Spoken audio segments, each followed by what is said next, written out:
And then we Okay, might I get think some more that chair. people. They'd come just for the Just a chairs. lounge chair that, you know, everybody would just We're just gonna float like this, is what take a she's. nap. Like if we were in That's space, we would all just be like. Ooh. Ooh. The chairs here suck. This place always kills my back. Being in this place, Yeah, 'cause there's no good place to Mine's sit. already fucked, know. so It's I like- don't really know the difference. even this isn't that good. I haven't been Doesn't look here in that good. ages, so I'm not gonna be feeling greedy about it. Creators. Nobody listens to my chair, but you know. Waiting for Yeah, Night some Sky people do. Sangha. I don't know. I do. It is better. It's the best chair. It's the only chair. Let's She's see. usually positioned next to this lovely camera. Sometimes it's not the next one. Oh my gosh, you fall asleep. Yep. Pretty lively group. Yeah. Where you been at, Beth, huh? I've been at bed. Went to the Eclipse with him and then you stopped showing up. Figured you spent too much time with him, had to get away. She was actually didn't feel replaced well with one an of the alien. nights. She went somewhere else. The moment that it got black.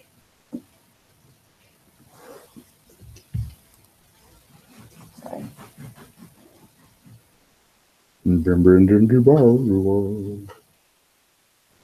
Oh, Sven is with us this evening. The reindeer? Yes. Sven, the reindeer? Who knows a reindeer named Sven? Isn't that his name?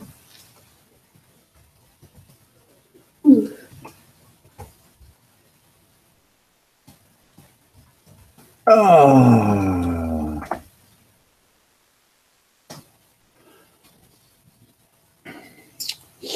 Okay then. Yeah. About 40 people logged in. Quite a nice big audience tonight. Nobody there. Okay, what would you like to How do you want to spend? No, Sven's there. He's in the chat room. At least he might be. Ask a question, Sven. Help us, Sven. Ask a question because we're fresh out. What does Adya Shanti eat for breakfast? Candles look good. Well, those candles, we have Karen to thank. Because our candles suck.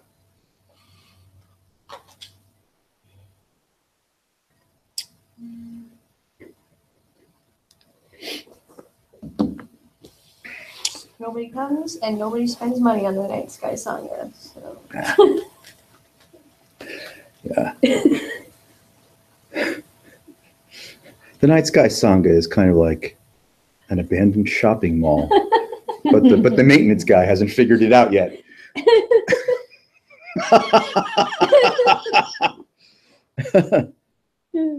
I gotta mop those floors. Hey Guido, like no one shops here anymore. The anchor store's all pulled out.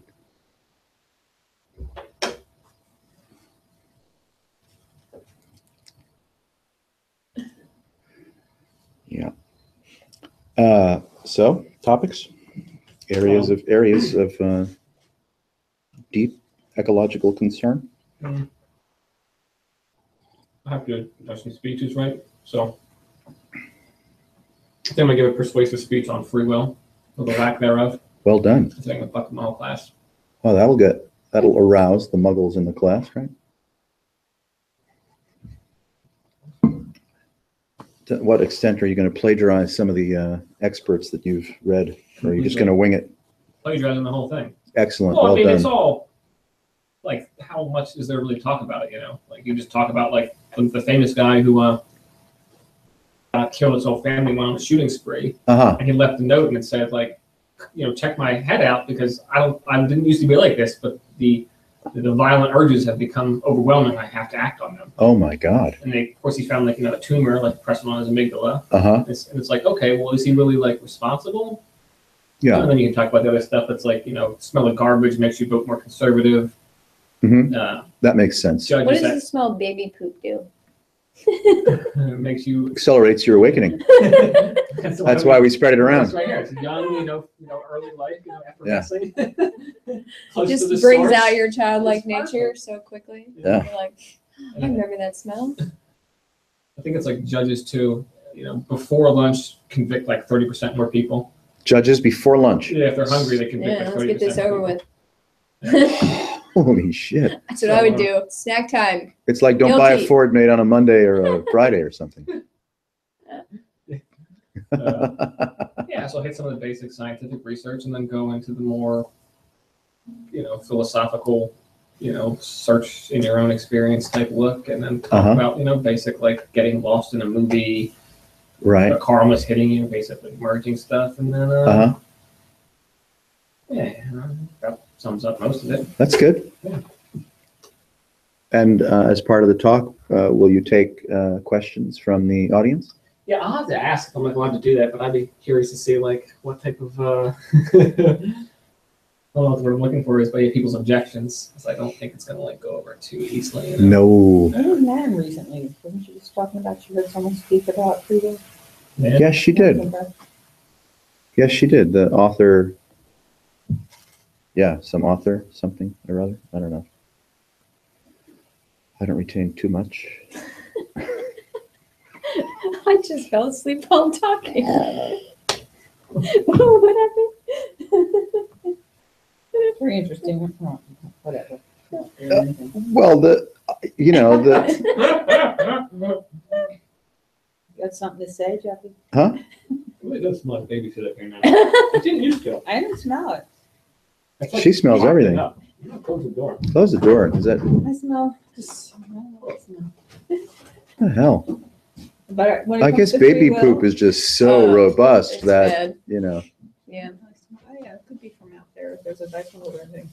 I'm sure those cribs will stink forever. I mean, yeah, look at sort of There's saturated. a germ festival in here. for God's it sake. sure is. But free will, Yes. when you Back to slow that. down and you watch the oncoming, when you see the thoughts coming, you not see them, but you Yeah. sense the thoughts coming in, like, that's like cusp of, like, it's one of the things to look at when it Yeah, comes to the question of free will. I'm expecting Where 2 or the 3 hell that people come to from? have flashes of enlightenment right in front of the speech. Let's Yeah, hope you so. should just go near Sagadata and like smoke BDs and just yell at them and be like, where the fuck do you think you are? You don't exist. Who are you people? Yeah, if you pass beaties around, it's going to be a win. Full of smoke in their face. Paint your face like well, Indian guys. I'm sure, like any of you, we've all had our fair share of encounters with people that become vociferous and reject the slightest suggestion of the absence of free will. There was people like literally saying Harris, they were like writing him, saying like, you have taken control of my mind, like I have to kill you now. For Oh, yeah. asking me. And Yeah. I'm like, that's the weird shit. Yeah.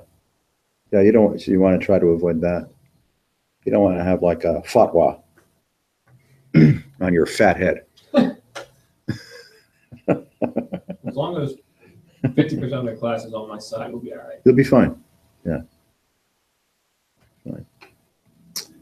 Well,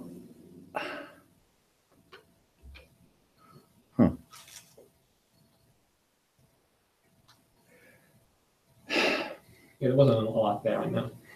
no, it's good.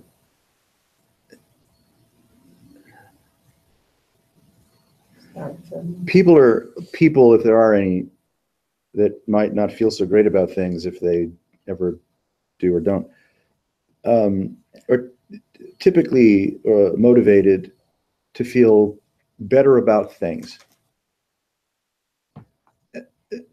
The average, Buddhist or yogi or Muggle who might not go anywhere near contemplation or anything like that.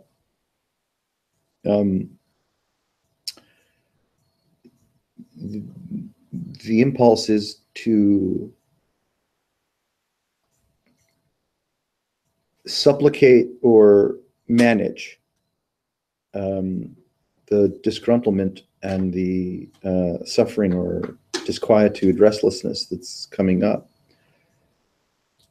by attempting to manipulate either the external circumstances or to manipulate the internal atmosphere to suffer less. That's the basic thing there, is to suffer less. And whatever resources you may be acquainted with to suffer less, you'll use them. Yeah. That's what I do all the time. Okay, you're not alone, right? Now,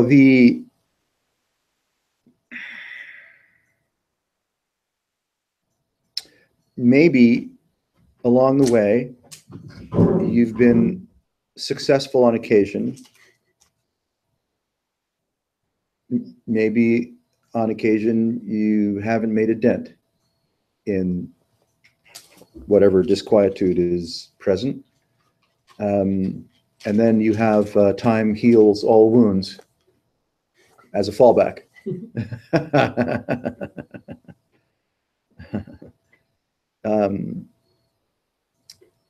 No one, or very few people, if there are any people, you could say voluntarily sign up for a depersonalization event. Wishing to suffer less is certainly understandable. Who couldn't relate to that? But taking it a step further to cultivate or articulate or lean into the remote possibility that you might conjure or be the beneficiary of a depersonalization event. That's different. That's supposed to be like the ultimate end of suffering, huh? If there's nobody to even bitch. Yes, that's the, when you read about enlightenment events in the various books and memoirs and websites where you can find those kinds of stories, typically what you're reading about, the catharsis of so-called enlightenment, is the trigger or presence of a depersonalization event. The reflex of being local and my own.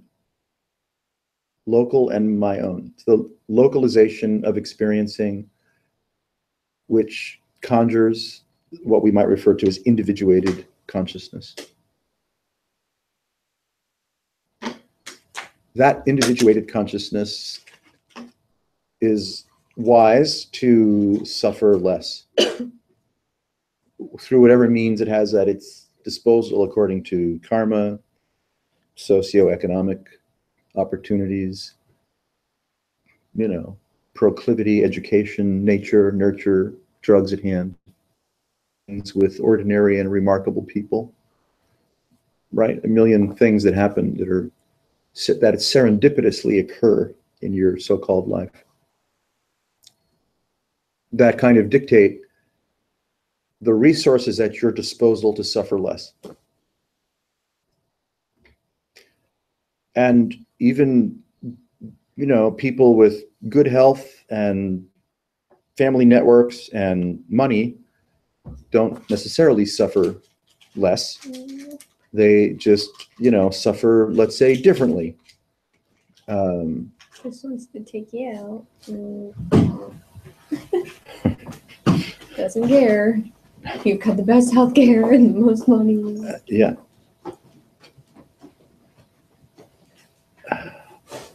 So you could say few and far between seekers,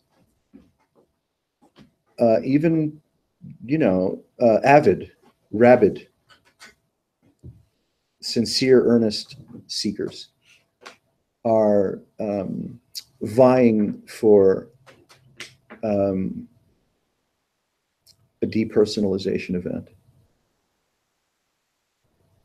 even though we may be craving it. Since the reflex of personalization is so strong,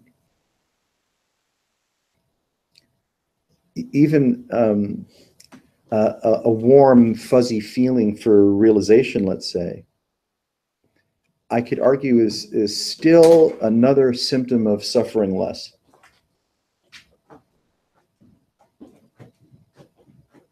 I don't even know what, like, suffering less. I'm just like, all I can think of is winning for the Muggle, really, Okay. because usually you just think you're suffering because you're not winning according to some bizarre environmental condition, whether internal or external, that you've Yes. isn't going your way or whatever.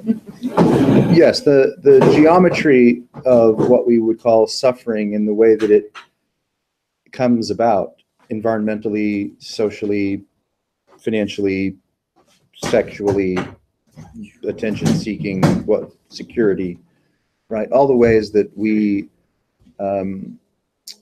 can feel vulnerable, at risk, and not having our fair share of the spoils of living.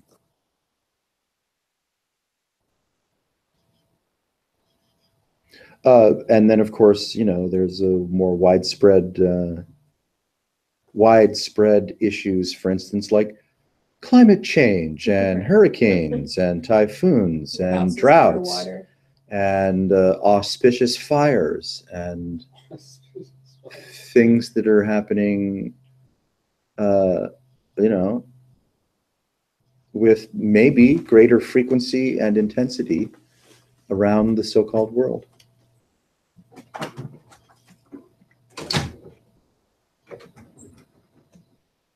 Yeah.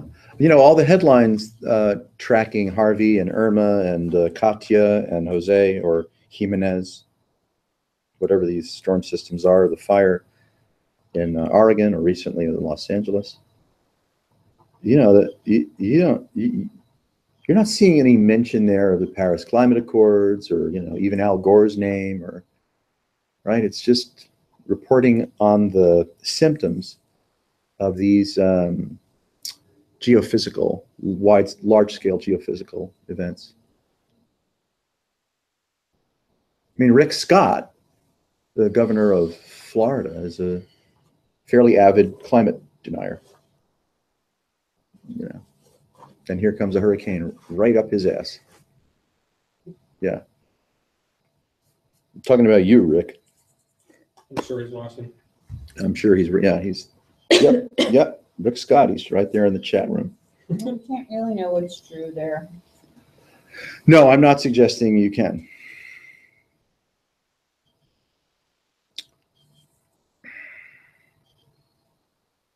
We're just another way to suffer.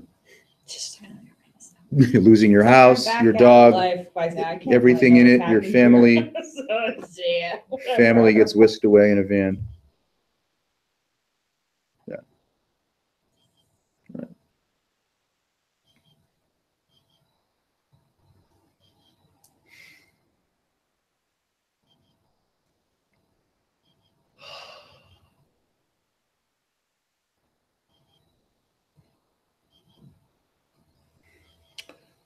It might turn out that rather than, let's say, waiting around passively in hopes for a depersonalization event to occur, you can actually lean into it. Yeah, I read this YouTube comment like 10 years ago at least. Mm-hmm. It was, I don't know, somebody's video, and it was something like, I was enlightened before I was born. I'll be enlightened after I'm dead. So I just sit here playing my guitar. Cool. And something really struck me about that is just, I don't know, not the most judicious life. Is this a judicious way to use your life? Yeah, I mean, that guy. But. yeah, you don't know if he was chopping wood and carrying water, right? Or making do with the in-between of his enlightenment pre-birth and post-death. Yeah. Hopefully for him that assertion was true. Yes, hopefully, yes. Hi.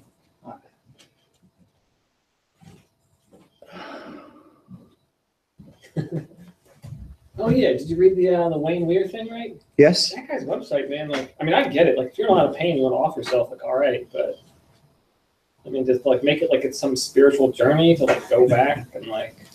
I don't know, it just seemed a bit weird. My sense of Wayne following him very, very casually and sporadically. First experience with him. I was aware of him before, but I didn't like him then, so I didn't never really followed him too much. Yeah. His stuff seemed to be way too much about Wayne. Ninth level and this and that, right in the thumb. Like, Right. geez, dude. So, you start getting into cosmologies and distractions.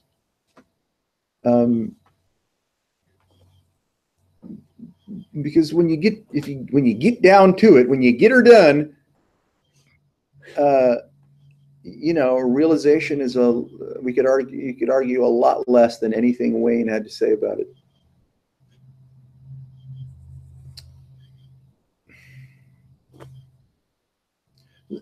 Personification is a myth. Apparently durable. But it's really quite the myth. He was so sure about this whole thing about coming back, and I only read some of it, but it was like, okay, well, I'll see you next visit. Yeah. I'll check every hiney I can get my hands on for that birthmark. All right. I scanned it. Yeah. I remember thinking, what's that right about? I just came out to think like, man, like the Mormons, they might be right. You might end up in Mormon hell for killing yourself, dude. You don't know what happens next. Oh boy. Whoa. I hope he emails. Don't do it. Kids, don't do it. I'm really sorry. I'm in Mormon hell. And that's bad. Forever? Forever. Hell That forever. would be bad. Yeah, Mormon hell is forever. That's half of That would be really bad. That would be so bad. That'd be like worse than If that was bad the Quaker. threat, yeah, like if that was the actual like current societal threat, I would probably be good. I'd be like, just in case, I don't know. Yeah, really. I don't want to mess with that one. Like fire, red guy, that's okay. But If fire red guy could handle Mormon hell, I'm out of here, man. Can't do it. you do like milk cows all day.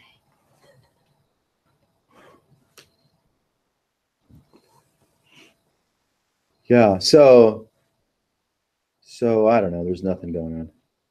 There's really nothing. Mhm. There's nothing that's happening, but there's nothing that's not happening. There's no point in really investing in some kind of cosmology or explanation as to why there's suffering or there's not suffering.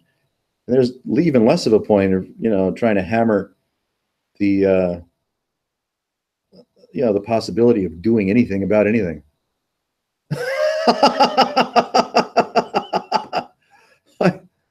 You're screwed.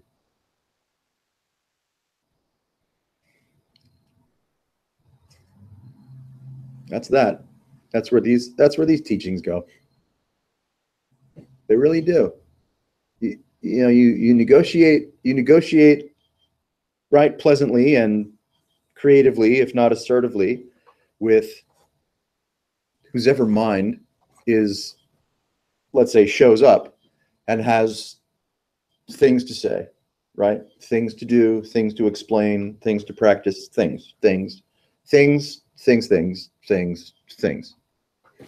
And that's right. That's the movement of persona. It's a stream of objects found, accompanied by, right, loquacious narrative, all of which is, you could say, occurring in the bubble of far too local identification.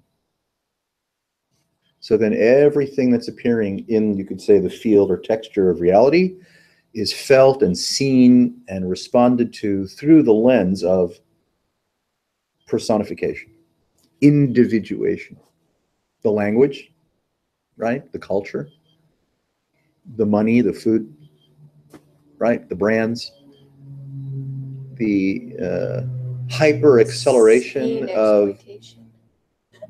digitization. And that was thinking about another topic. Which is Talk more about- just faster exploitation. That's all. It's just That's right. Exploitation running faster. we need to make this faster. Yeah. Let's go wireless. Let's go wireless. Cha-ching. Ka-ching, yeah. What was the other topic? Oh, I was going to talk about humanity ending AI, over digitization. I thought that'd be interesting. Get people's Do you Yeah, see there's also- the movie Life? It's not AI, but it's like totally alien all over again. You're like, I couldn't watch it because I was like, what? They're gonna do this again, where they're like in a lab and they get a little life form from Mars, Oh, right. and then that thing is insane. Yeah, yeah. It's hungry. It's hungry and it's insane and it's fast and Yeah. it can like Yep. it withstand like some amount of radiation that it just hangs out around outside the ship, inside. It's like just insane. Yeah, yeah. They think they've found something. And it Then it manages, wipes but them out. It manages to get, despite all their efforts, just a lot of efforts, it manages to get back to Earth without Oh. any of the humans. Oh, right. It comes And back. Yeah. So no one knows, when That's the end they of the just movie? Open the thing and it's like, That's over now. That's it, Yeah. Calvin. Way cool. That was his. So how was it able to dispatch people? Was it a viral kind of Oh thing? no, it was like this weird. Well, it was one little thing at first, but like in each cell, it contained the entire organism. Yeah, yeah. So like Holographic it evil. grew so fast. I see. So it started out as this little thing, then turned into like this four-legged kind of jellyfish, and then it turned Uh-huh. into more like a dragon look. It just kept Oh, it kept morphing. morphing and And so getting was it- bigger, so it and was- it just wrapped itself around any kind of mammal real tight and like I don't know, Uh-huh. ate you from the inside. And Yeah, yeah. It just was. Oh, so it had an appetite for human flesh. Yeah, well, it's basically just looking for oxygen, carbon, Uh-huh. Right, right. Some of Okay. those things. Right. So its just- insatiability was elemental. Yeah. Yeah. It Oh, was right. just elementally feeling its way through whatever. And, Oh, far out. I mean, that's to the extent that it was. We're the really same. Portrayed, It's- We're that too, right? Yeah. I mean, that's what this life form has done. we do exactly the same. Yeah, yeah. Carbon, What do we expect? Right. We're gonna like find some life form that's just like carbon, randomly gold, lime, like, hey, flesh. We're yeah, like what does bacteria do? It's not like, same. hi, how are you? Yeah, Welcome to Earth. Right. Like, yeah. I'm gonna fucking eat you. Okay. oh, good to see you. Yeah, really nice. Welcome to our planet. I'm gonna fucking eat you. And it was really tough, huh? They Oh, they, they yeah. hadn't figured out No, it was insane. how to intervene in its life force. They didn't know how to take it out. Yeah, they blasted it with like a shitload of radiation. Didn't Psst. give a shit about anything. It was No. just like, what? Yeah, what? Uh, Just call me Max the assimilator.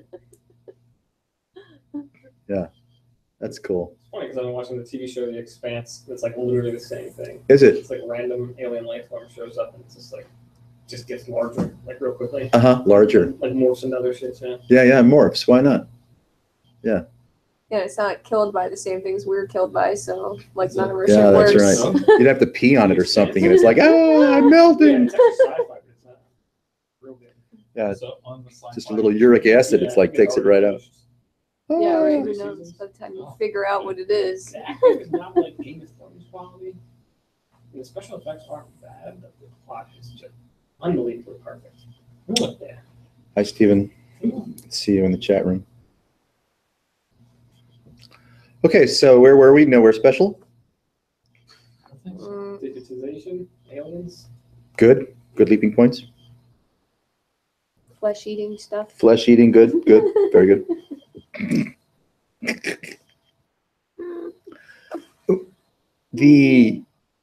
The tenacity of is legend. Now, someone that doesn't commit themselves to any kind of, contemplative exercises won't necessarily see the tenacity of individuation because they won't have the benefit of any kind of contrast. But for some reason, if one does embark on a contemplative arc of some kind, then you're treated to, and I would say early on even, right? Not 12 years in a cave. I mean, pretty early on, if you even commit yourself casually to a contemplative adventure, you will have some contrast. You will discover, even if it's kind of subtle, moments of dispassion, moments of discontinuity, mini strokes. They're totally mini strokes. Mini strokes. Bizarre. It's like everything freezes. You're just like, what the fuck? And those mini strokes, which come fairly generously, will inform you, and maybe not quite consciously in the beginning, but you're informed of discontinuity of self. You don't know if it's real, if it actually happened or not, because they tend to be rather brief. Whether it'll happen again, whether your breathing or your posture or your incense or the time of day or your diet or your morning elimination might have had anything at all to do with it. And sometimes once they do become conscious, a little later on in your contemplative adventure, you actually become sufficiently conscious of the gifts of discontinuity that now you're more avidly fascinated with them. They start to become more real than fleeting things you don't have any context for. So it's as that occurs, then there's a higher degree of discernment then between individuation, which is somnambulism, and release from it. And if that is let's just say your karmic predilection, if that's your appointment, well, you're a seeker. Now you're a seeker. You have to be, because you've discovered something that's it's just not mentioned at all in the immediate, rarely if ever. It might be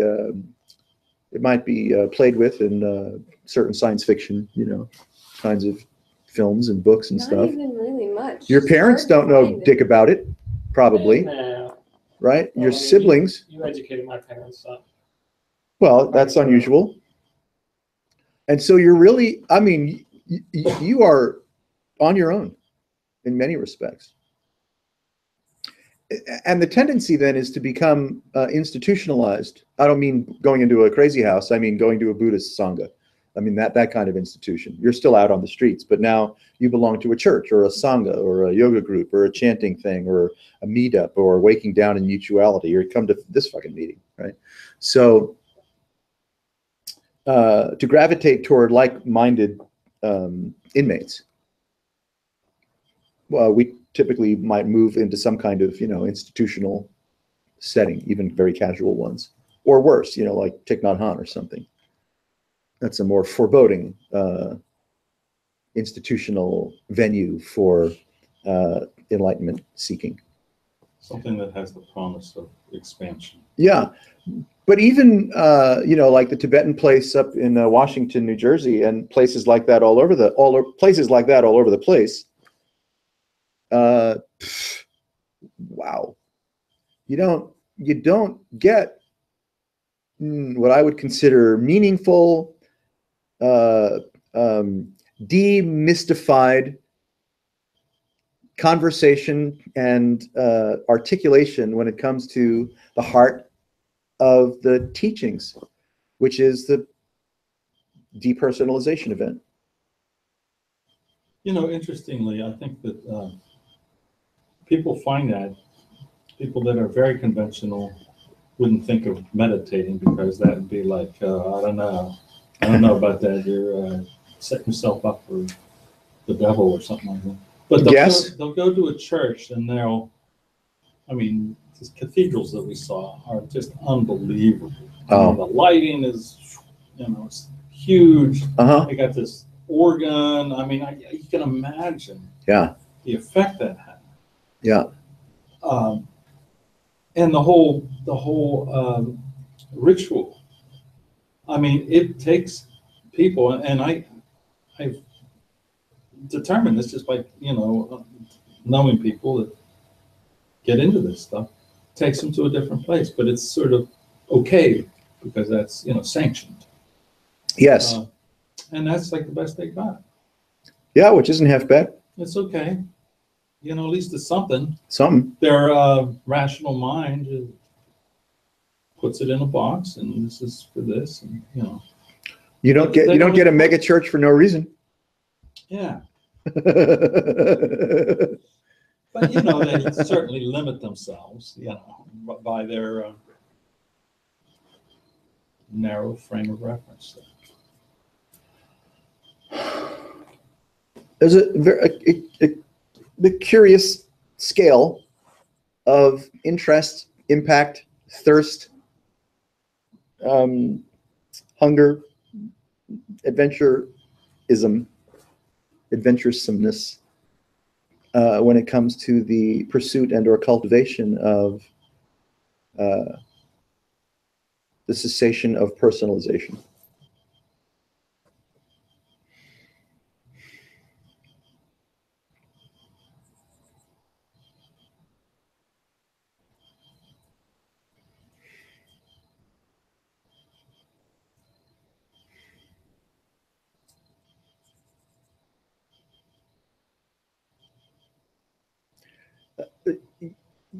At various meditation cathedrals, IMS and others, the kind of one of the go-to phrases is enlightenment is an accident and meditation makes you more accident prone. Rick Archer, where are you at? That's right. That's his. Is that one of his go-to things? Yes, I know. Yeah. Okay. Right. So that's been around for a while. It's hard to know who to credit for. That's right. Oh, we know who wrote it. So. Who ruined it? Rick ruined it. Uh-huh. Yeah. Who knows? Maybe it was Jack or Joseph or one of those IMS guys. I don't know.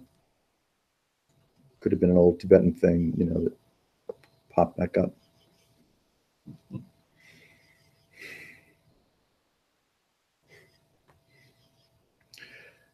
Well, meditation is wonderful. I recommend it.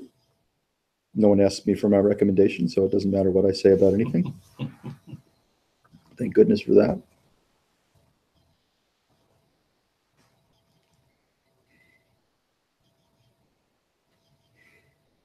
But it's still a thing you do. Yes. It's a thing. Okay, I'm gonna meditate. Whatever. I mean, yeah. No, I mean, you got to do something. If you're gonna use what you take to be will to do something, do it. That's right. You do what you do at your disposal, whatever enthralls and calls to you. Yeah. It just seems to me that to put a lot of stock in that and to elevate yourself because of that, or to have particular expectations because of it. It's like everything else. The involuntary and impersonal nature of individuation, personification and individuation, is like this, creature from outer space that assimilates everything. Calvin, was what they called him, Calvin. So anything that shows up, the tendency to individualize and personify and name and claim, right, fetishizes everything and anything that appears in experience. That was like the one guy who, it was like his little baby. He was raising it, and it was the first one that he broke his hand and just ripped it off. And he's realized later, Calvin doesn't hate us. That's what life does. He's just looking for carbon, That's, he doesn't mean anybody harm. Yeah, no. Yeah, no, I'm just a carbon assimilator. You've got carbon, you're mine. It's kind of a lovemaking event, actually, even though it kills you, but Good lovemaking should probably kill you. Making in space with an alien. Yeah, yeah. Me and Calvin.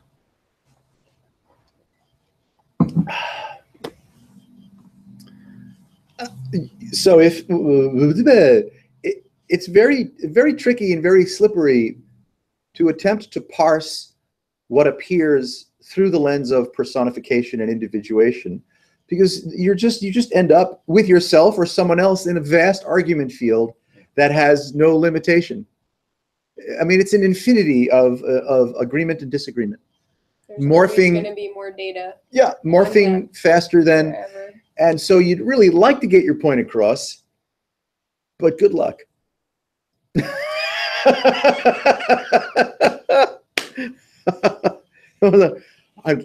I have a point and I would like to get it across, but no. It has to go across the blood-brain skin barrier. Yeah, right, yes. Underneath the fanfare, the pageantry of one's so-called, existence, life, enjoying, not enjoying, horrific or otherwise, making spiritual progress, cavorting with angels, going to the spirit group or whatever the fuck. Yeah. You could say the innate intelligence of depersonalization is, stalking you.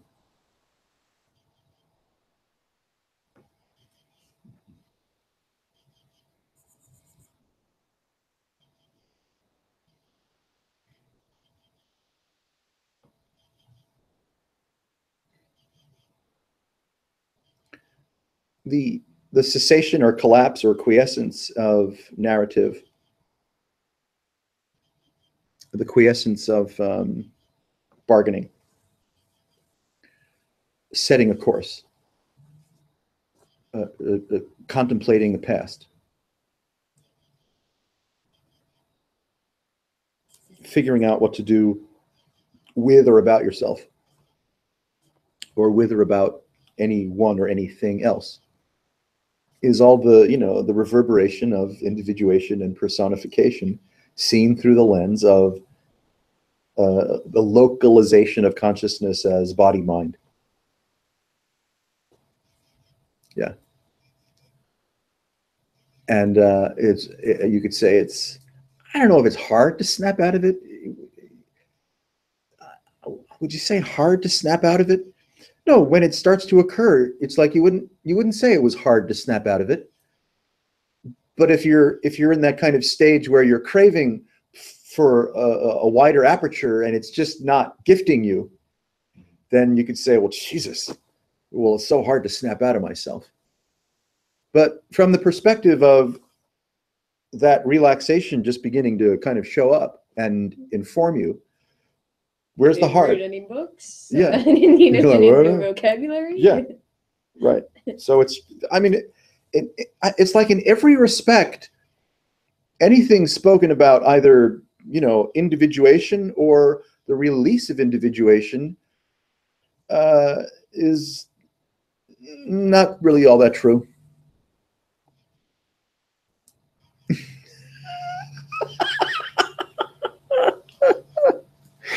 Which is maybe good news, because that flatlines Buddhism and flatlines Hinduism and Jainism and Sufism. It flatlines all cosmology and science and politics and economic theory. Flatlines everything. It's like so bad for the person. Like the person Yeah. is just like, just come on, just let me just at least be a person like on a world called Earth. Like that's just simple. We could just stay there. That's easy, right? No. Yeah. Like no. Just something.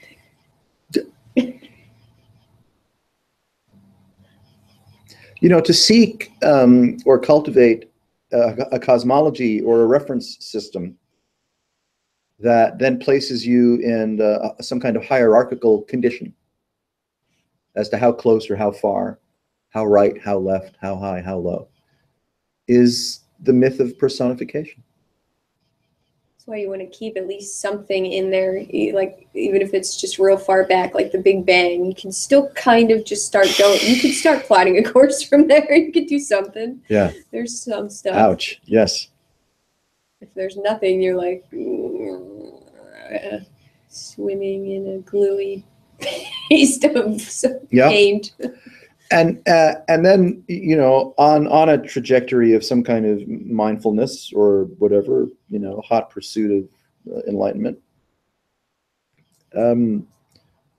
all kinds of symptoms and fits and starts and shoots and ladders in the rhythm of your so-called life, as things do. And one will typically place varying degrees of emphasis on all of this perturbation of, you know, my personality, my persona, my upbringing, my socialization, my socioeconomic class, you know, the misery of my, you know, white and male privilege, whatever privilege you may be suffering from, or whatever victimization you may be suffering from. We're bad. Humans are fucking stupid. We're just bad. Consciousness is like fucking just, it's And you crazy. and- It doesn't care. It's just like whatever. Yeah, Okay. it's like Sven, or that's Sven. It's like Arnold. What was his name? Maxwell, the alien guy. Randolph. What's going on? Consciousness Who is are you people? consciousness is bad. It's bad for you.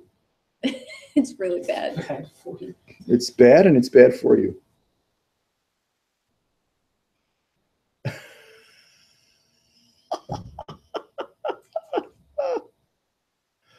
We're insatiable for more consciousness. Consciousness has to be insatiable for more of itself. Like that's No the way- question it's about like, it.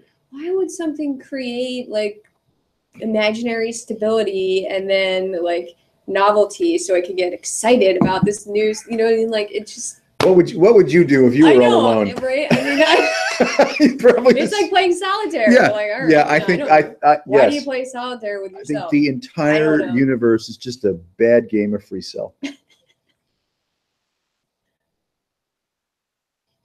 Spider solitaire in 40 million suits.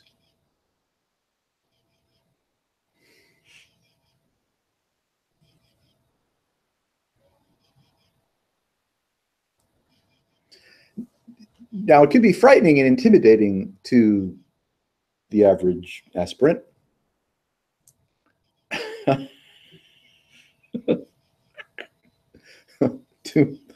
to lose sight of reference and preference. To feel reference and preference departing from the likes of you. Well, especially when it's a rarity and it happens, I think it can be very fearful, you know, Yes. and threatening. Yep. But at some point, hopefully, with enough encounter and then whatever, Yeah. it can be welcome. Yes. What I find intriguing is when consciousness goes beyond just, you know, the sensorium of one's existence Uh-huh. into wild and crazy stuff, you know, dreamlike stuff, or very, very highly specific stuff that a few yes. people Yeah. seem to have the, I don't know if I want to call it ability, capacity Yes. to put forth, you know, and I don't know where it comes from. You know, is it some vibration coming from somewhere? What the hell it is? Right. Like the writers of, you know, all kinds of books and, you know, mini religions and big religions, and you know, I mean, where does all this shit come from? Like the Food Network. Well, Consciousness. but there's at least a Consciousness trail there, like the, you know what I mean? Yeah, yeah. Hungry, gotta make some food. Makes perfect sense. Uh-huh. You mean like something like the Book of Urantia? Yeah, Or these, exactly. you know, Pleiadian, Arcturian etceteras. Yeah, right. Entertaining cosmic cosmologies. I Yeah. don't get it, you know. It's your basic mental illness, you know. A It's couple so wires specific. crossed and Well, that's those are kind of a great illustration of an amorphous, indeterminate, irresolvable, to quote, steal Peter Brown's references, field of apparition can be made to be so remarkably specific, Yeah. and influential and full of implication. And it's the very nature of this high pixelation that makes you think, oh, well, then it must be true. Well, it's a chicken or the egg, isn't it? Yeah. Is it the high pixelation? Is it the vibratory texture of, high pixelation, which contributes to the ability to convert, an amorphous what the fuck into a specific arcane, very weird cosmology, whether it's Pleiadian or Jim Jones, whether it's the cult of Donald Trump or. Well, it's the Big Bang at every. Okay. Okay. Yeah. Right. So all of that profusion. It truly, it's like chicken or egg. I mean, we'd like to find, mind would like to find, a cosmology that can be traced. Yes. And so that's another symptom of what we're referring to as, individuated, localized consciousness, a reference field or a causation field that can be traced. But to disembodied freedom, there's no such thing, nor is there any craving for one. For disembodied freedom? Yeah, Okay, as if you're another. out to lunch. There's no Yeah, as just no longer disembodied freedom, that suggesting, that's entity does not exist. post depersonalization. Yeah. nothing like the old repersonalization. Yes, absolutely. Short hiatus. Okay, well that's, and it just goes that way for as long as it goes that way. It really does. We'd like to think of maybe enlightenment or some kind of event, some kind of depersonalization event being some kind of constant. And that we try to imagine ourselves or project ourselves into how would my life look, how would my feelings, my persona, my relationships, my money, my whatever look were I granted the gift of enlightenment. Or how do I get back to that one little sweet spot Or one time? yes, and so again, we create another cosmology. Another cosmology is set in motion. This is so good. But it's like Ramana Maharshi didn't, for that early part in his life, he sat in a cave somewhat unperturbed for way too long a time. But that sets a bad example for average persons like ourselves vying for our fair share of the enlightenment pie. I set the curve way too high. Way too high. So It's like, bad. It's like that. well, dude, and I mean, I've seen people like myself, idiots, challenge other people on, if you haven't this and if you haven't that and if you haven't that, well, then you're not enlightened, because the Buddha knew his past lives and he could draw wine from a stone, and so they got this whole list of all of these miraculous things that are the dictates and the barometer of enlightenment, and if you can't do any of that stuff, well, fuck you. Sounds like a Buddhist chat room. It's bad. Yeah, that's exactly right. It sounds like a bad Quakers and a Buddhist chat room. Yeah. Oh God. It's just a bunch of muggles competing over superhero powers that they Yes, have. yes, what it's they super- wish they had. Yes, it's superhero cultism. That's right. And so, the so-called mystery in the life of the Buddha or the Jesus story or even the Nisargadatta story or Karl Renz or whomever the fuck, right? Superman. Can't help but to create an envy vector, as the myth of personalization tries to place itself in the context of depersonalization.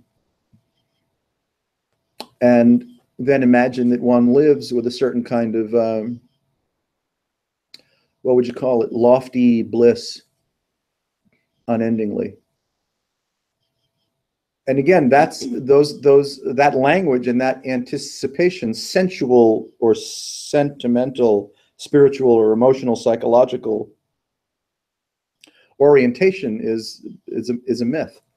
And it's like really lowballing it, I think, because It's very much lowballing it. It gets like really trippy, and if you think that you're gonna like stabilize something, it just keeps getting trippier and trippier, and it like kind of just gives you little bits. You're like, oh, this just keeps getting trippier and trippier, but it just is like the same shit, you know? It's like, okay, Yeah, that's a different. yeah, It's not, you know, A, it has nothing to do with behavior, and B, never stable. Like, well, you wouldn't want it. It's not. Stabilization is yeah. That's horrible. yeah. That's a bad idea. Yeah.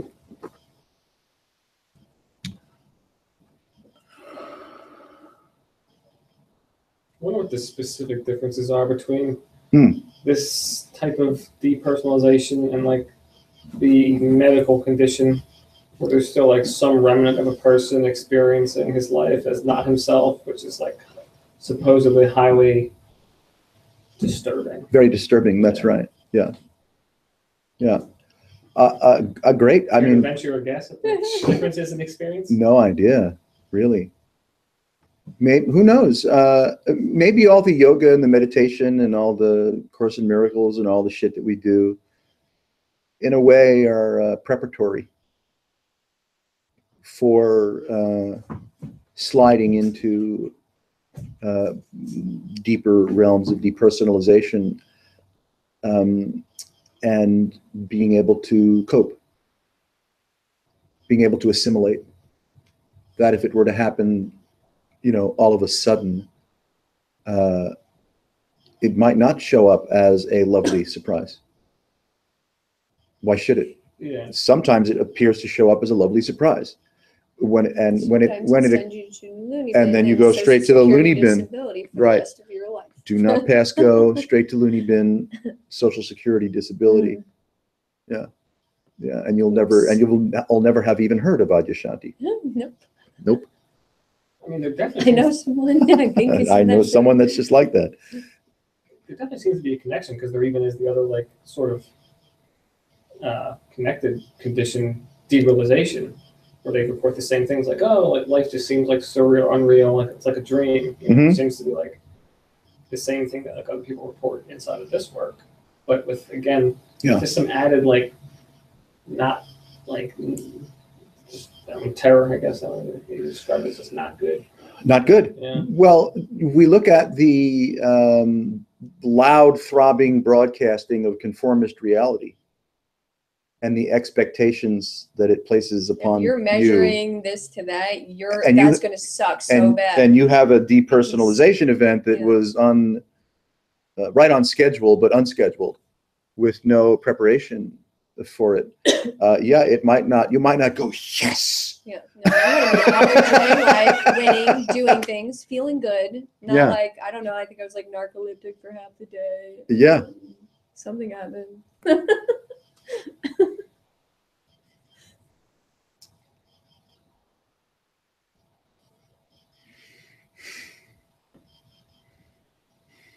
But at the same time, that does seem like if there's somebody there freaking out, like that just seems like an out of place illusion, if you will. Yes. If there's someone still remaining that is harboring a still tenacious association or identification with the biologic, with the sensual, with the mind, with the culture, with, the language of conformist reality, then it can really, really, really suck. I was gonna say it does sort of seem like almost like a wires crossed or like a bungled unfocusing. Yes. 'Cause, like you have if you're sitting like fully in like normal mind state, like there is like the sense of you that's like right there, but then like you can like unfocus from that and there's like distance, But if you like unfocused from that, but then like the sense of you like sort of stayed, I guess how that could like probably cause some, I don't know, yeah, people will be freaked out. Try it out. I don't know, I don't have control over these things. Yeah, I I don't know. want to try that really that. Yeah, that one I'll curious, pass. But experiences, Yeah. not what I'm looking for. Someone else's report on it will be good enough here. Yeah. I mean, it would certainly be interesting to, work with or Somebody had interview that or speak with experience. either someone that's had the experience, is having it, or a therapist that has had some meaningful encounters with it. But then like he went on to be like enlightened afterwards.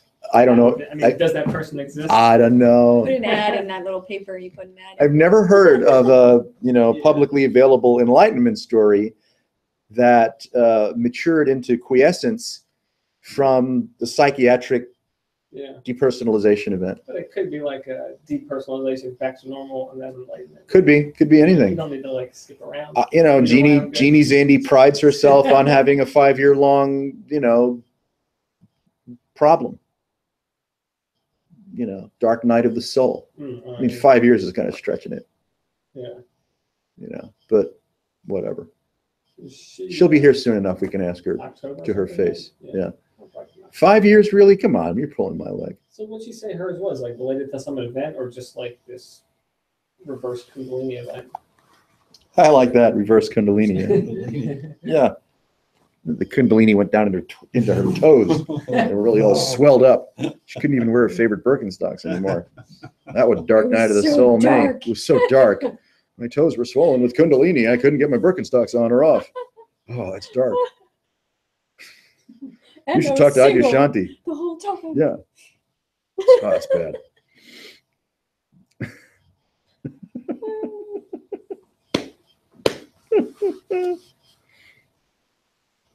I should visit. Haven't seen her. Oh yeah, definitely. Yeah. It's like a good night. It's like a good night out going bowling. Is she coming here to pedal? Yeah. Man hosting? No. You gotta start passing off the light work. Yeah. Keep yourself out of trouble too. Well, I told her, don't use my name. Just call it, nights. Just leave me out of it. Night Sky Sangha, the email address, and that's, leave me out of it.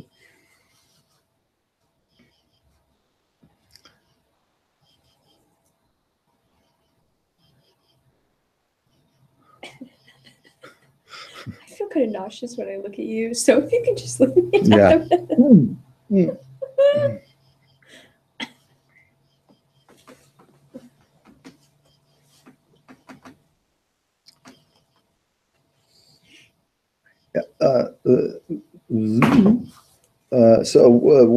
can say one aspect of the geometry of attention, nature of consciousness, the insatiability of consciousness to feel and do and say and eat and assimilate and eliminate and think about shit and feel shit and imagine the future and dwell in the past and ignore at all costs the textural nature of presence. what ignore at all costs the textural nature of present experience, as a portal to a depersonalization.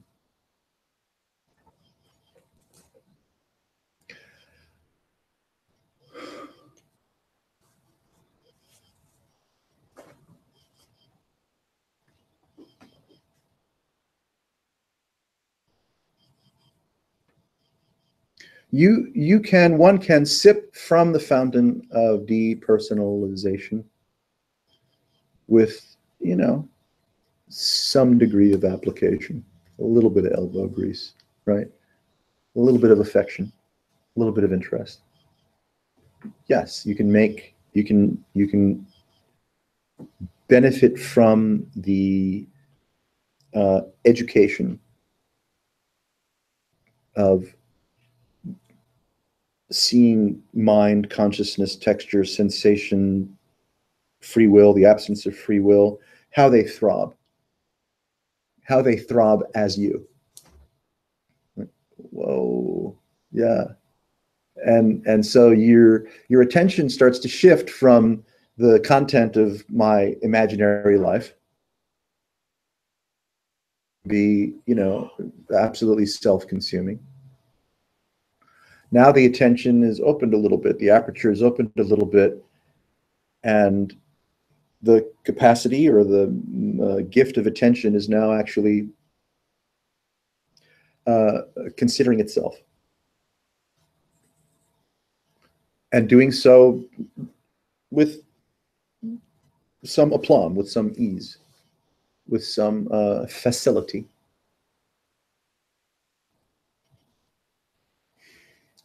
Now, it's not like you need to become silent in order for that to occur.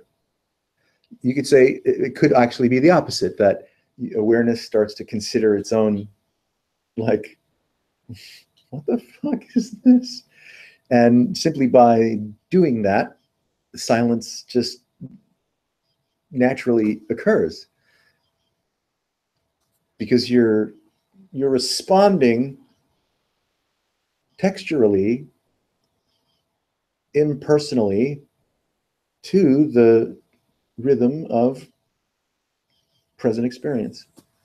And so the thirst or craving for objects starts to relax.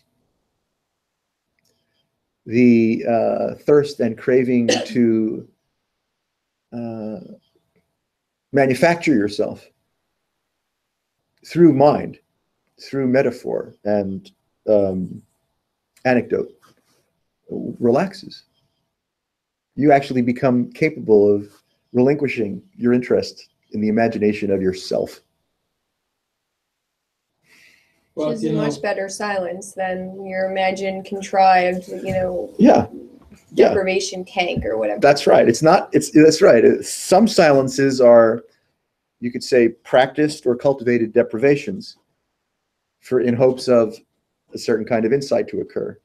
And this is not necessarily anathema to that or mutually exclusive, but the openness itself, one becomes silent. To place any particular value on the presence or absence of silence.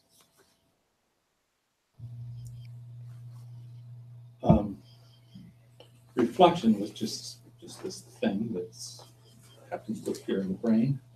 To me, and so in this case, reflecting on earlier today and a rather automatic way that I was behaving in a meeting. Yes.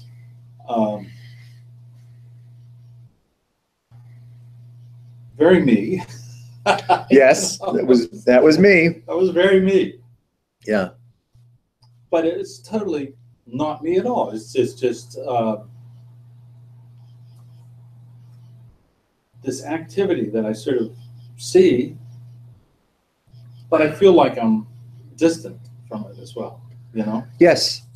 And so I see that me as an object. Yes. Yes. Yeah. Yep. And I think that, I think that sometimes seeing, I'm saying object, I don't know what you want to call it, That works. There can be value in that. Actually, to objectify, which I normally don't think is of that much value, but right. It seems like in certain things where we believe we're the subject, if you objectify that, yeah. If everything's object, then yeah. What is subject? Uh-huh. If even that is subject, yes, it's object. Keep going. Yeah, right. That's total trapdoor, right? Yeah, you never hit the floor. Yeah. Yeah. I mean, then it's like, well, that's object. Yeah. Right. Mm-hmm. Which, as it gains momentum, because things do fall at 32 feet per second, right? So it'll start gaining a certain momentum or acceleration, at least with respect to a gravity environment where you fall out of your own sky. Yeah, and now You can't find neither subject nor object. Yeah. And, welcome to depersonalization.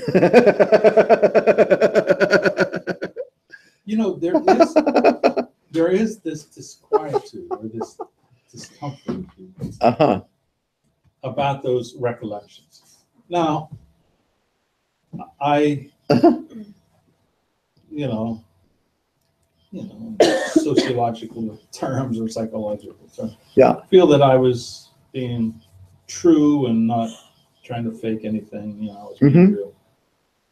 But I think it is more the fact that it was all content driven. It was dribble. I mean, this whole thing, this whole subject matter is stupid and ridiculous. Yes. And there's a certain discontent with consciousness just dealing with that. Yes. Relating back and forth to other people about this totally arbitrary Yes. thing Yeah. Right. that we all kind of made up. Yep. Whether collectively or not. Yeah. Who I knows? mean, somehow. Yeah. Certainly in the corporate world. It's made up. Right. And there's a real disquietude about that. And I'm not unsatisfied with my actions. I'm just unsatisfied that I'm dealing with this crap. That's right. Whatever consciousness is, and thankfully it's nothing at all. As the innate, call it wisdom of depersonalization, gathers a certain amount of momentum. We could say certain kinds of irritabilities will manifest because it's like, this knows better. Not that I know better. This knows better. The breaking through the compulsive nature of personification has occurred more than once, so that it's now, call it, tangible in the way that it's tangible. And then the reanimation, reification, or assertion of content, subjects, and objects becomes gnarly. Yeah. A lot of anecdotal stories about so-called enlightened people that just couldn't take it anymore. Yeah. Not that that's a necessary path to mimic. You mean that was sort of the impetus for their... Well, the impetus, I would say, was the organic, curious process of consciousness decoupling from its own imagination. Yeah. And the symptom in the so-called person was, I can't take it anymore. I cannot be a person any longer. I will kill myself. Yeah. Now, of course, you don't hear the stories of the people that actually did kill themselves, because they never... Except for this guy that was... You write it on a blog. Yeah. Oh, well, Wayne, yeah. Yeah. Yeah, Wayne, well, Wayne didn't... I don't know. I mean, I don't know Wayne well enough. I wish, I would have been happy to fly the fuck to Wyoming, rent a car, and go like, what up, Wayne? What up? But it never happened, unfortunately. But Wayne took his life, if he took his life, not because he couldn't stand not being enlightened, but because by virtue of the gift of enlightenment, if he had that, let's hope he did, and let's hope all of his followers do too, he couldn't stand, some sciatica. And instead of committing himself to a path of, wellness, because he was a veteran and because of all these reasons that I'm broke and I'm this and I don't care enough anymore, I'm going to kill myself. You're like, I care enough to write this blog. I care enough to write the blog that will publish after I've huffed helium, and then the local authorities will have to pick up my cadaver. Yeah. Just trying to make his suicide note look more professional, that's all. I think so. But we don't have. Well, fortunately, we don't have Wayne to kick around anymore. Only his memory. Only his memory. Only his memory.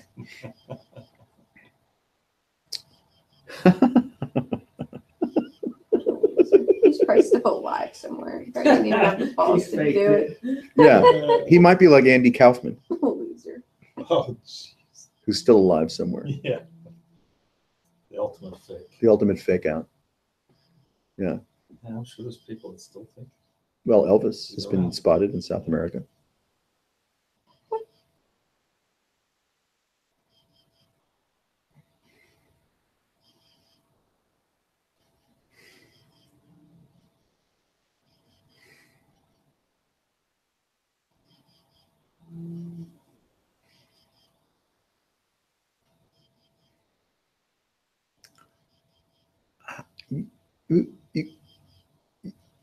You can't qualify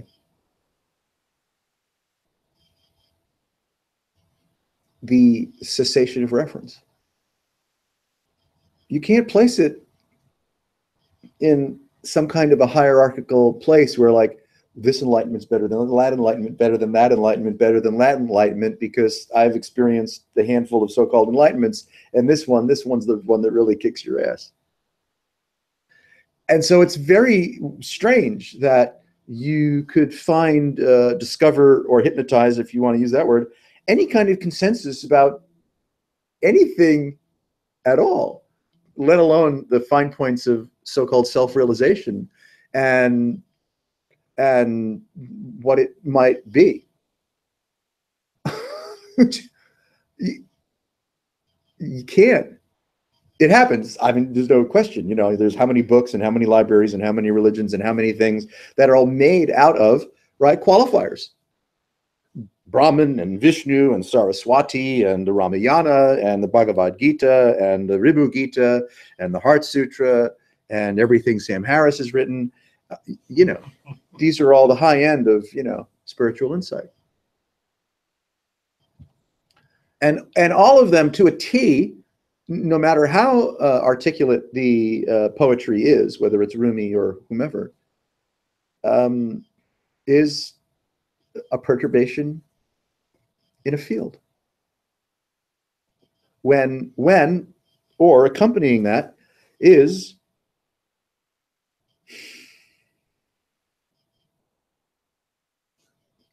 absolute absence lurking around as the appearance of subject and object.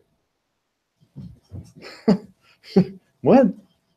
I mean, it's either fucking this or it's that. Like, no, it's whatever. And there is no boundary or limitation or preference really for God, anything at all. I mean, what might happen to a so-called human being as so-called depersonalization starts to inform you, and there's an organic, effortless, timeless weaning or relaxation from the habit of objects. The orientation of personalization.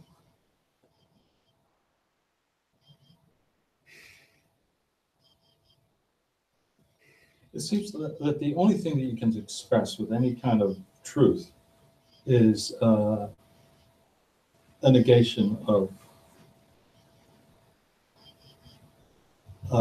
myth, or the only thing you can really say is what's not true, right? I mean, in a way, you can't express truth. Netti's gotten a lot of mileage, and there's all kinds of ways to practice it. Yeah. And you can weave a tapestry of poetry or whatever. Here it is. And you can sort of outline, Yeah. Uh-huh. But I think so often it has to be based on what's not true. Well, so that the truth is just revealed. If you're pounding, if you're on a milk crate and espousing what things are or aren't, okay. I mean, you might get applause. You might get a tomato. You might get a few dollars in the basket. You might be, invited out to lunch. Chauncey Gardner, got backed into by a vehicle and then became president of the United States, or soon to be. Being there, Oh, jeez. right? Chauncey Gardner, the woman's limousine, right? Right. Backed into him, didn't really hurt him, but Yeah. she whisked him into her life, Right. gave him medical care. Yeah. He was an attractive, well-spoken fool, if ever there was a fool, Oh, yes. right? And by virtue of his absolute innocence, he rose throughout this, right, 1% culture, meteored to the top, and was being considered, right, for president. Yeah. And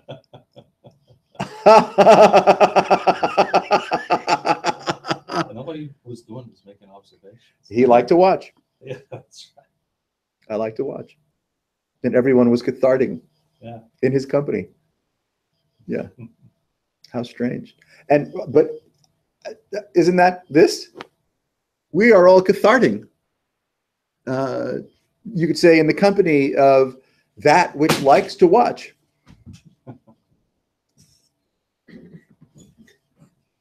And it, following the inclination of tarot, is the fool, as was Chauncey.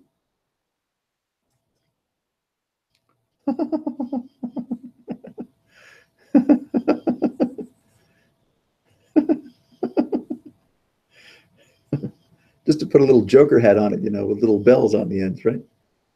The fool's hat.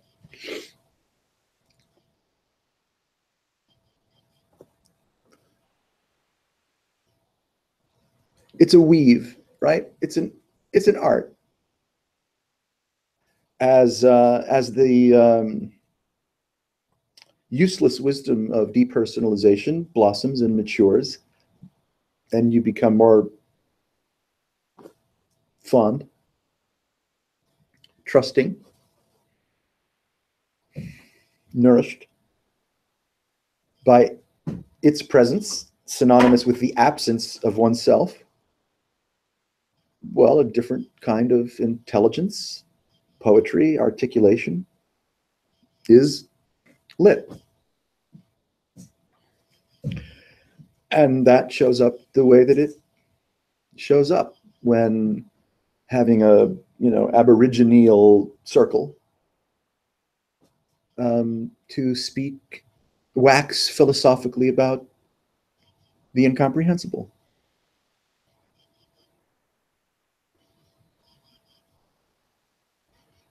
I already don't like this rule that I made. You got a rule? Uh-huh. Yeah, that you can only say the only truth isn't saying negatory thing. Yeah. I don't like that. I don't like it already. That was quick. That's gone. That was a fast catharsis. Negate that rule. Yeah. Yeah. In Peter's earlier teachings and emphases, and if he still does it, of course, he just doesn't quite articulate it the same way. He played in those earlier years, experimenting with those of us that had the privilege of hanging out with him as he was experimenting. Right? There was, a certain kind of thrilling emphasis placed on radiant presence and palpable examples of it, experiential examples of it. Yeah. And like anything, that water finds its own level, plays itself out, is, the same kind of emphasis is not placed on that. Though if he were doing, let's say, a retreat or something, he might pull out some of those, magic tricks. And the reason to bring it up is that a lot of yogic literature and practice has the bad ego, bad body consciousness, bad craving and aversion, bad. And he was saying, like, well, fuck that noise. what the fuck is this?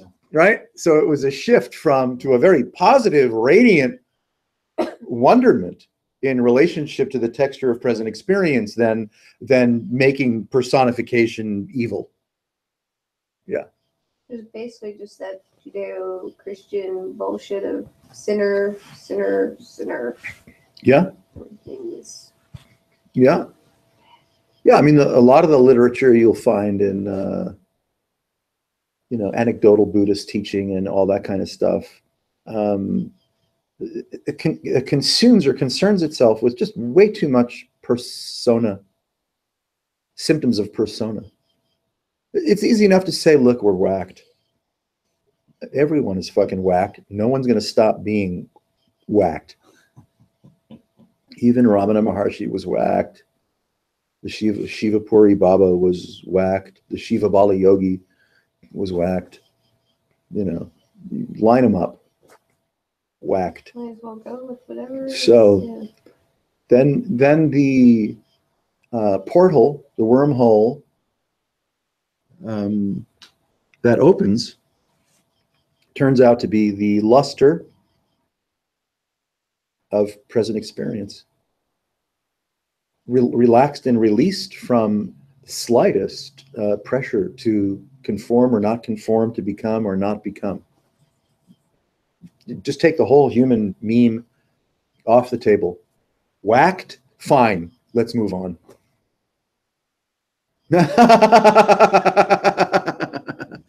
Otherwise, you end up in the clutches of an Adam Chacksfield or a Jeannie Zandy or some other master of persona catharsis. You just stay whacked. Or you just end up shopping.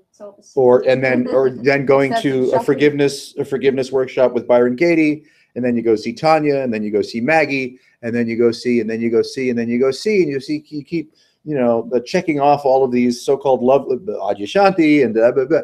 You keep checking all of the stuff off, and it means nothing. Look, this is whacked. All right. Wow, boy, that just took years and dollars off of my spiritual dance card. Because the maturity that occurs, needs to occur, if you want to place a value judgment on it, is the capacity to drop, release, relinquish the idea of personal continuity.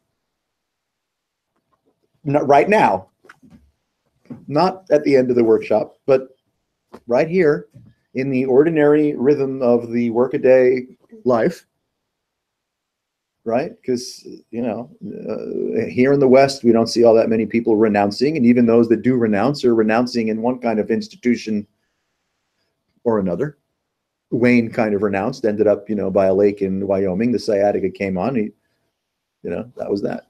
It's also like if Peter used to also say, how likely is it that you're going to be a firefighter?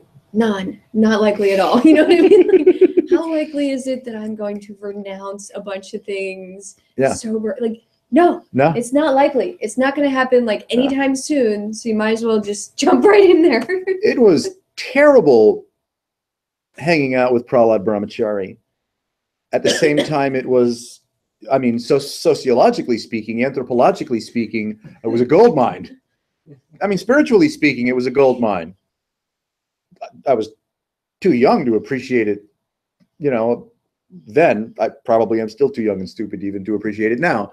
But it was also terrible because it was I can't become anything that you are. None of it. Either the yoga, the renunciation, the magical powers, I got nada. Nope. I got nothing. You're no, I'm probably just gonna go get a snack. I got to get out of here. Yeah, it was nice hanging out, and I love you a lot. You're weird, but I got to get out of here. I got a lot of living to do. I've got to go, expend my enzymes. And and he was like, you're young, go spend, go ahead. Take your enzymes on the road. I mean, the encounter it wasn't premature because it occurred, but there was,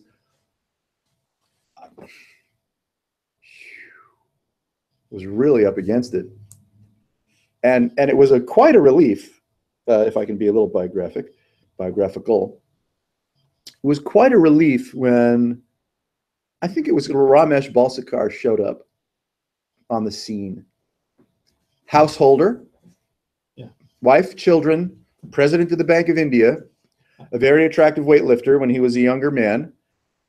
And there he was, enlightened as fuck. And I was like, I could do that. it's closer. It's a little bit closer than it was hanging out with Prahlad, who was impossible in every respect. Yeah.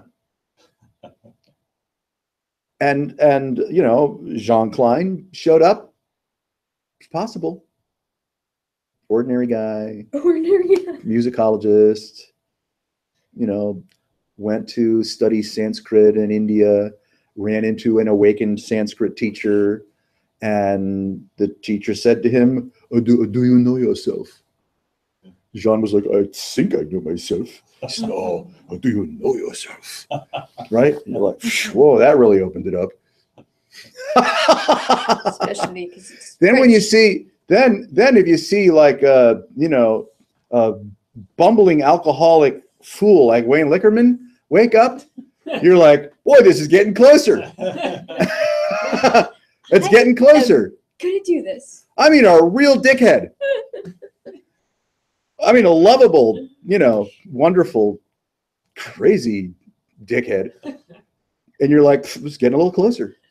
Moving the goal closer. Yeah, the goal. Yeah, I was like, I might have a chance at this. Who knows? Who knows? Because I mean, my resources, you know, and my commitment were, you know, it's terrible.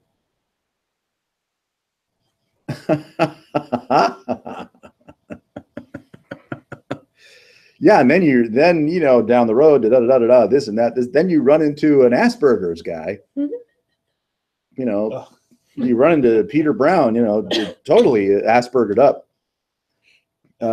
Talking about you know, lofty topics like you know, Kashmiri Shaivism or Dzogchen or Western occultism and your standard kind of, you know, esoteric Buddhist fare in absolutely Western terms. Better than Krishnamurti could pull off. Yeah. And you're like, geek. I can do this. Fucking geek. Yeah. That's an interesting mantra he gave you, but Yeah. it works. Yeah. It just, I mean, right. It's hard to tell what's, you know, what's maturing in you, what's occurring, who you run into, the teaching, the timbre, the circumstances, the weird karmic twist of it all. And, you know, something just kind of like clicks in and you're like, I don't know how, but this somehow is making a little more sense to me than ever before. Then if you find that you can be so bold, let's say, to wave your hands in the air just the way you want to, and feel and speak and find the body of metaphors that turn you on, well, now you're fucking Rumi. Yeah, you're Rumified. And you know, that doesn't mean anything's happened to you at all. There's something. Something Clicked. Something. Or not clicked. Something broke. something just keeps, I mean, something just keeps opening. And the you know, the visitations of depersonalization are, well, what? Is there a singular event after which, you know, you need someone to feed you? That'd be horrible. I don't even like people anywhere. That's right. You'd Like, better no. off, yeah, you're better off hanging on to just enough self-determinism so you don't have to be Yeah. bothered by anybody. Yeah. Yeah. Well, knowing you would be a terrible insult for you to have to become dependent upon others even to eat. What's happened to Francine? She's pretty fucking out there, man. We'd better feed her. She's not gonna like it, but it's her tough luck. Knock on the door, leave a plate. Yeah, leave a plate. Yeah, really. And then she throws shit at you from the window. Really. No, if I could throw stuff, I could feed myself. It's horrible. So, right, come on.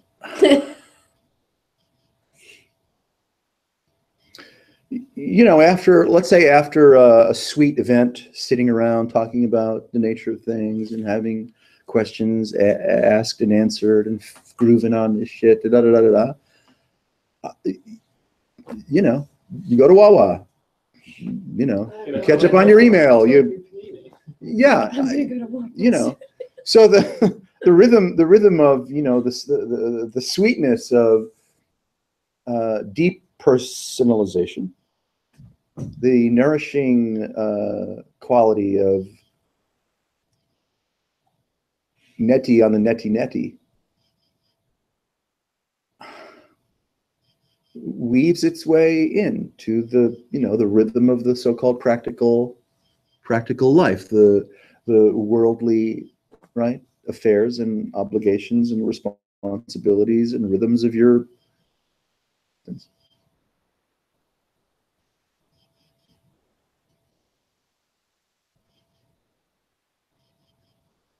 The motivation that changes, though, in your so-called personal life and everyday life. It seems that the motivation is there are things that are sort of kicked away. You know, I mean, certainly my motivation is less Yes. and different than it used to be, and hopefully that'll continue. Yeah. Whether you're hit by a bus or not. Whatever. Yeah. Yeah.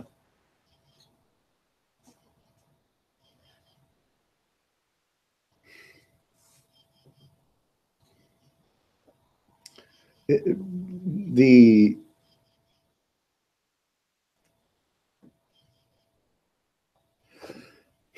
presence, evidence of whatever realization might be is exactly this. Now, the reflex of someone associated with mind and metaphor and cosmology will particularize and go in search of evidentiary basis for thinking that enlightenment is something, right? And as you like see, oh, fuck me, this isn't something. It might not be nothing, but it's not really something. And so the reflex to convert whatever this is into a reference field relaxes.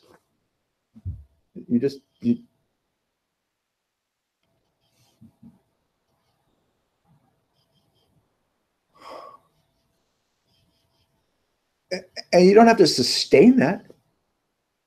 You know, you don't have to, like, there's no effort to, let's say, occupy or reach or flip a switch on a certain condition and then sustain, because that would again trigger the mystery and misery of subject and object.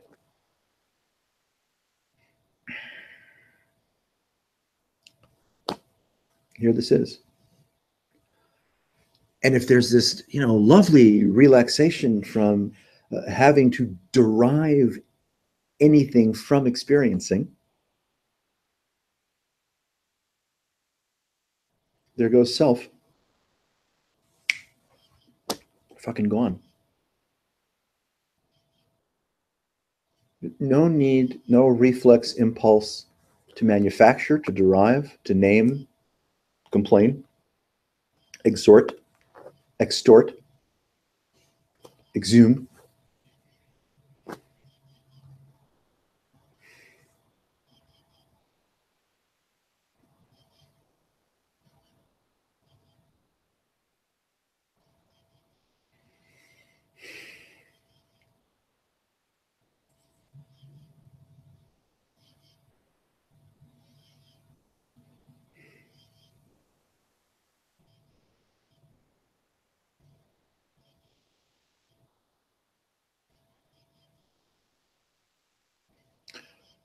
relaxed from objects and relaxed even from the, the kind of throbbing nature of subject.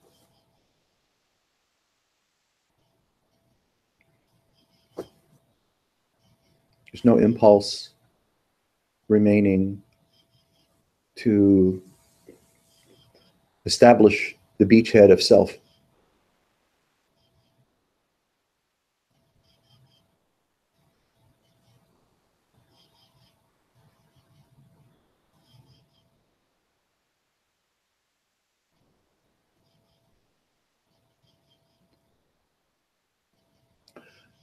Other people may have lofty ideas and or vocabulary as concerns consciousness and awareness and, da da da da da da da.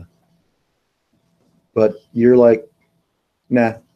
I mean, Rupert Spear is pretty good at articulating, some of the finer points of, call it the vocabulary of non-duality. He's not half bad. But it's like, nah, no, Rupert, shut up. Just no.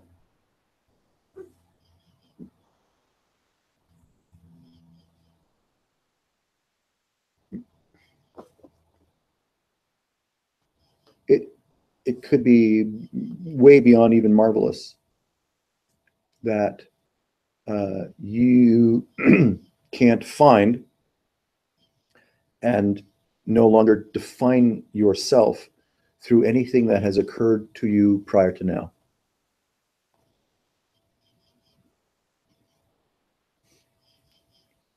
The myth of personal durability and the mind and mine field that likes to fool itself into imagining that it was here prior to now, it's gone. I mean, if you need to write a letter, tell your congressman what you think about global warming, you can pull out enough persona to do that. You can pull out enough persona to do, order what you want at the touchscreen at Wawa, and then enjoy it. Yeah. Do it all the time. Right? Yeah, yeah. Whew. And even in the midst of all of the magical tools and skills, spells and passes that you're capable of, this, wow, holy shit. You mean nothing happened to me prior to now? That's right. Yeah, no, nothing did. And nothing's happening to you now.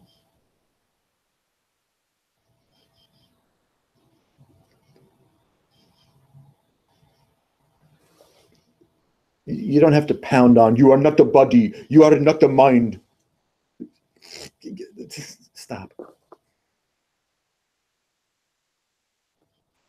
Gives them too much reality. It's like all Way of a too sudden much. there's something that's really heavy that you're like Yeah. some material flesh thing that you're trying to Yeah. not be. It's like, what? Yeah, leave it alone, man. The specter or the appearance of individuation, the filter It's of just shit what indi- consciousness is doing. it's really, oh yeah, consciousness is like, let me tell you all about myself. Okay. I'm It's having like my morning talking coffee. to a muggle. You're Yeah, like, really. all right. Talk to the hand. Yeah. I need a cup of coffee before I'm happy to talk to you. See, this is the thrilling and excruciating myth of personification that churns out imaginary evidence without pause, without shame, to make it appear as if you are actually mind, body, born, personified, feeling, entitled, fucked up, and need to heal.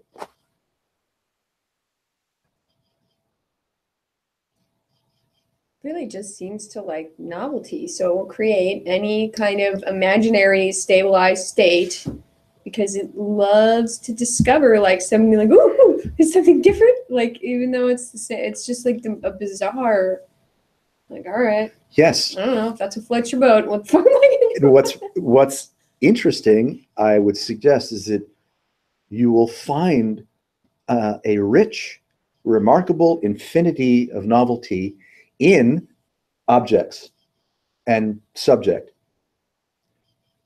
And you will find, dare I say, an equal facility of novelty that's absolutely object free. Right. That's the dance. Consciousness is like, dude, I love novelty. I don't care if I find it in the field of objects and identification, and therefore shame and blame and responsibility and winning and everything else that accompanies the, the shit field of personal durability. Right. Or it finds, Just has like kind of patterns and mechanisms, but doesn't necessarily have any regard for content Yeah. or where it goes yeah, with it. it's off. That's right. And if you're not whatever you're not, and if all you are is, well, without trying to objectify it or make it too solid, novelty itself, you're the field, or you could say the awareness of the field in which novelty, right, blossoms. Right. And actually like discovering, not that it's actually a discovery, but discovering that there is what the hell did we just use this? I'm like so bad with memory lately. It's like mid-sentence. I'm like, Novelty. no, but Something else like that. like a texture and dynamism outside of the human realm, discovering that appears novel at first, and so but then there's more novelty in that arena, in that direction that veers off from the human. But it just keeps spinning in. It's like the trapdoor of, right, releasing from object and releasing from subject, and what's seeing what, and is there actually something durable behind the so-called seeing of whatever there is to be seen that can refer to itself as either an object or a subject, and it just keeps going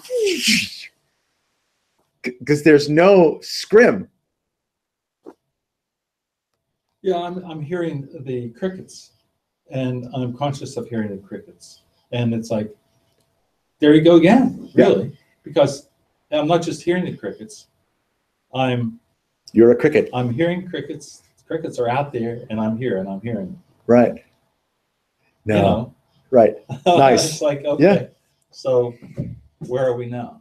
Is there? Yes. Can I sense the whole wonder field all at once? Absolutely. Yes, that's what novelty is.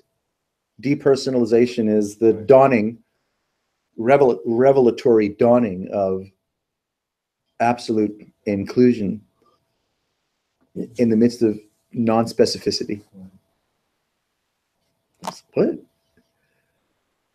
What? I mean, that's, if there's an essence to so-called non-duality, that would be, holy shit. And so that reflex of naming and grasping, insisting on implication or genesis of any kind, right? It's not operating. And so the sense of self as time, self as durability, no. Without refusal, without neti, with, right? Really, no effort at all. No effort at all. This reveals itself to itself as, call it, streaming novelty. And that former sense of, let's call it the durability or physicality of either the object or the subject, no.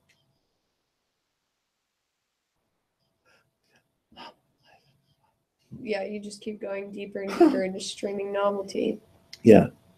Yes, you die. It's like you've crossed the event horizon in the black Yes. hole, and you're just going. Yep, you've crossed the event horizon. Now you're just falling straight through Cruising. novelty.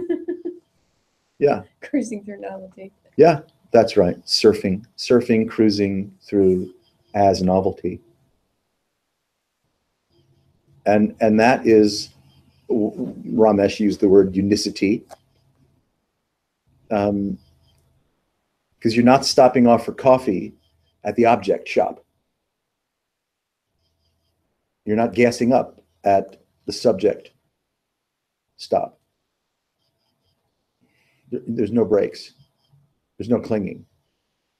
There's no grasping. There's no taking any prisoners, because you don't care about objects, and you don't care about the so-called subject.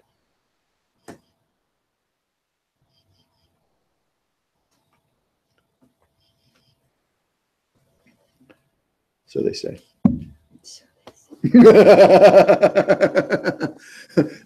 Right. Well, the important thing is, right, the fun, the game plan is, rather than attempting to assert or hypnotize or lay out, a hierarchy of whatever, it's more fun that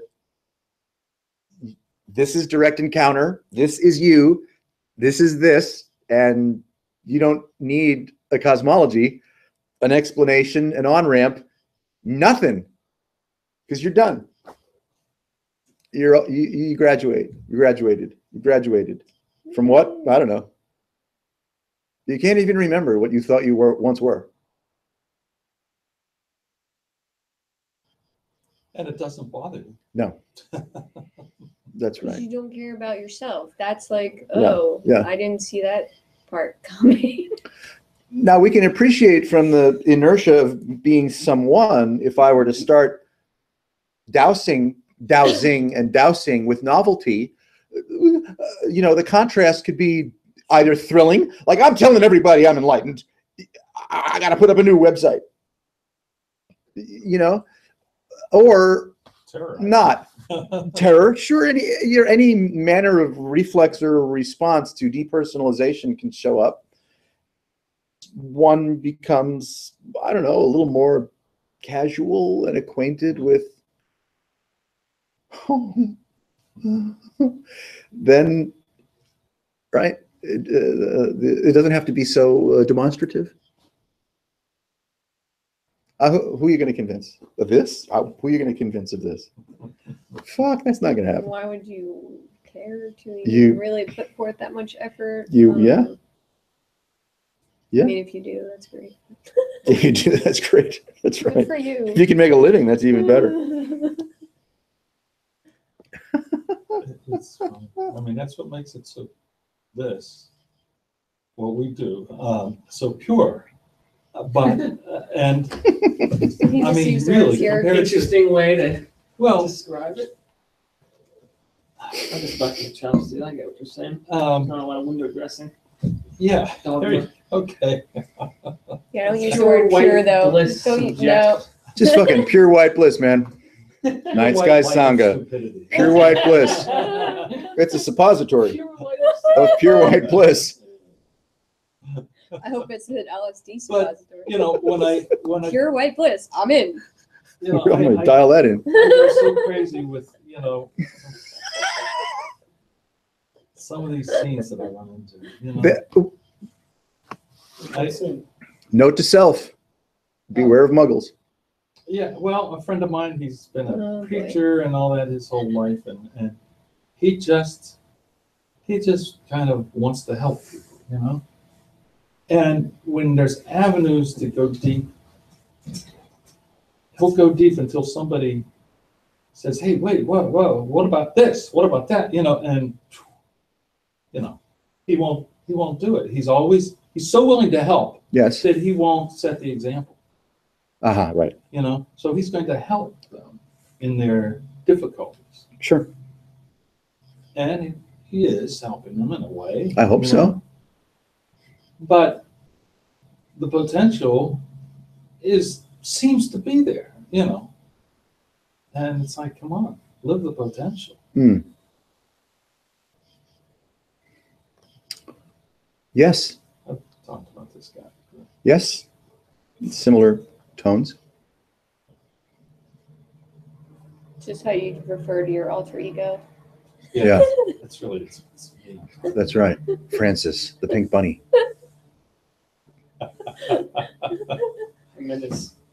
My friend Jennifer, My when friend- she does these things, I tried to tell her you're smoking too much pot.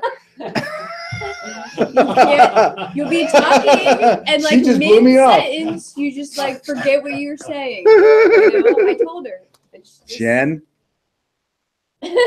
listen to me. You're lighting up. Scouts get more and more real. Yeah. Well, I don't know. Yeah, there's nothing. Maybe he should come here, for fun. I don't know if you can handle it. Maybe not. Find out. Oh, I've talked to him about it. People, I've sent. He's seen videos and all that jazz and Uh-huh. read the stuff. Well, then he knows to stay away. Yeah, he's not going to come if you give him a premium. I know. It's too late for that. No, it's too late. I think so. I know, maybe that's it. Sometimes I do that. I'm like, oh, check out the website first. No, Don't. you're just like, no, just come. It's a great spiritual gathering. Oh, it Just is super. It's Bliss White Light. It's a great spiritual gathering. There's probably come. like Yeah, just It might- for fun. it might Fuck be- I don't know. it might be cookies even. Yeah. Yeah, Sometimes we right. have snacks and it's like just great Snacks. spiritual uplifting group. Come. Yeah. Be a lot of fun. We'd love to have you. Yeah, we would. We would love to have you If you bake, for lunch. feel free to bring stuff. Yeah. Yeah, we all bake and bring stuff. This was Oh, you're the only one that showed up with baked goods tonight. I really like dark chocolate.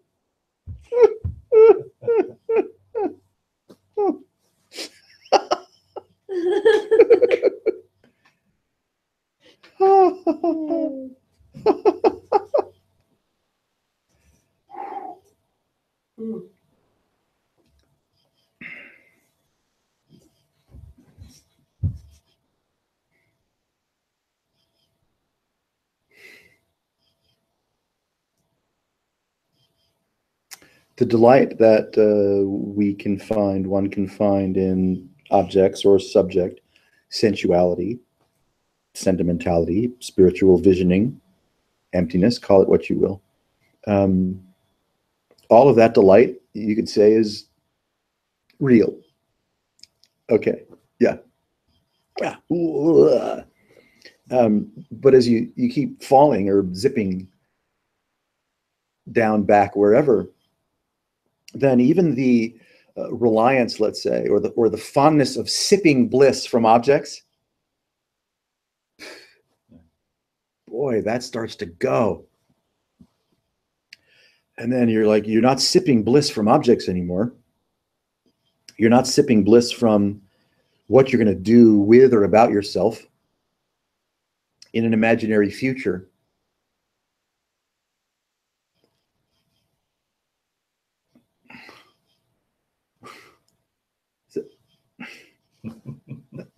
And you call it a revelation if it's the revelation of something by someone. No.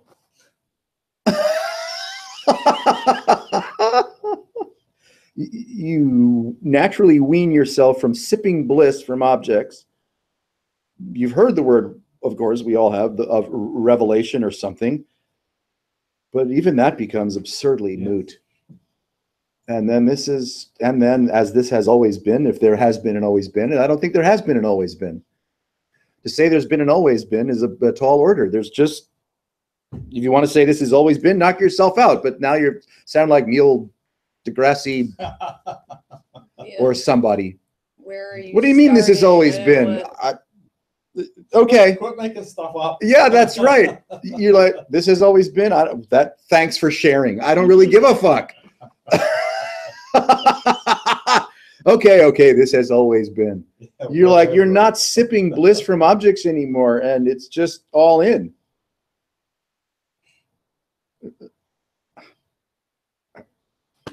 You want to put a timestamp on it? Knock yourself out.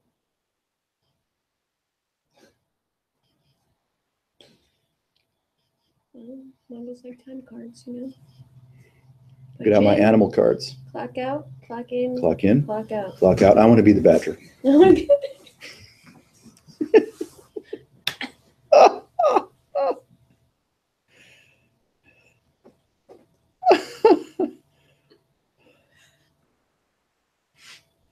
There is the possibility, if there's the presence of absolute freedom from reference.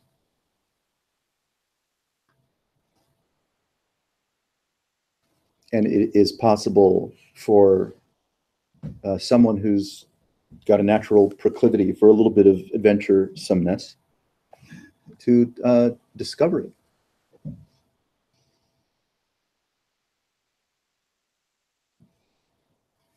And it's absolutely nourishing. So even the thirst or the insistence on something as lofty as enlightenment, Jesus, even that starts to just relax. Because you're not in a condition that needs to be remedied by the idea of.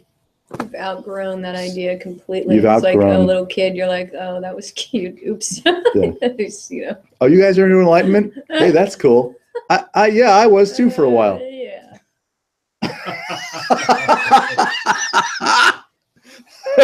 Now you're getting scary. Yeah. Now you're dangerous.